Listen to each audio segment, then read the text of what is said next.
what I find fascinating about your story is that mine is sort of similar, right?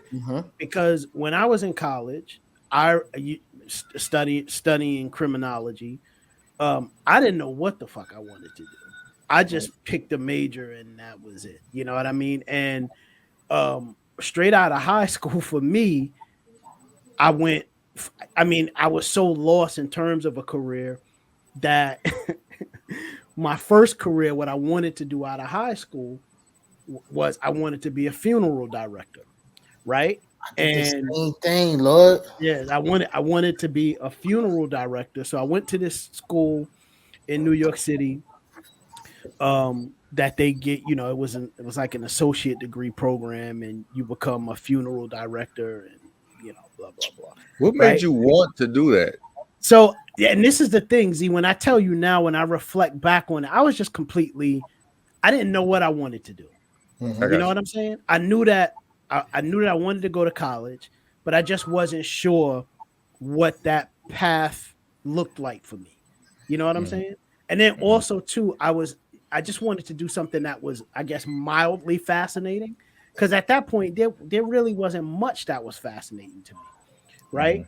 In terms of a career. So I did that. And I started the program and took a couple of classes. And they were interesting. And then it wasn't until I had to do a lab. I had to do a lab. There was a lab requirement for a microbiology class, right? And that lab took place at the New York City morgue, right? Which at the time was the Kings County morgue, which Z, for your reference, that's in Brooklyn, right? Brooklyn is Kings County. So myself and a lab partner, we had to fulfill our lab requirement. So we met one day, went to Kings County morgue. And when I tell you, when I stepped into Kings County morgue, everything that you would see on a movie in terms of an experience, that shit was exactly the way it went for me. Got off the elevator, first off, the morgue was in the basement, got off the elevator, went through some double doors, the smell hits you right away, and then there's gurneys just filled with bodies, right? And then when I got into the exam room, or into the main sort of, I guess, autopsy area, because the teacher that taught microbiology at the school at the time was the head ME for the city of New York or Kings County, one of those two. I don't recall. It's been so long ago.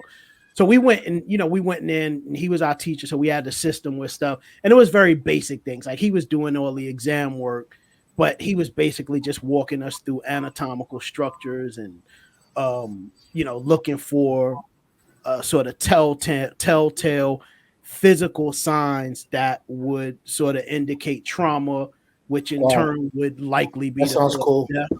You know what I mean? Really cool. Yeah. So it was just some crazy stuff, man. And then I just remember just seeing on this gurney, on the gurneys or or on all the exam tables in the actual autopsy room, because he's working multiple cases at one time. It's just a bunch of, people of color. And mind you, this time of the year, when we had to fulfill this assignment, it was literally like maybe 2 days before Christmas, right? So I left there and I went home. My clothes were just smelly. So I was going to dinner at my lady's house, or my girlfriend's house, who's now my wife, going to have dinner or spend Christmas with her and her family. But I had to go home, change out my clothes before going down there. And when I was driving home, I was like, I'm never going back to that school. I'm transferring out immediately. This shit is not me. It's not you. This shit is not me. You know what I mean?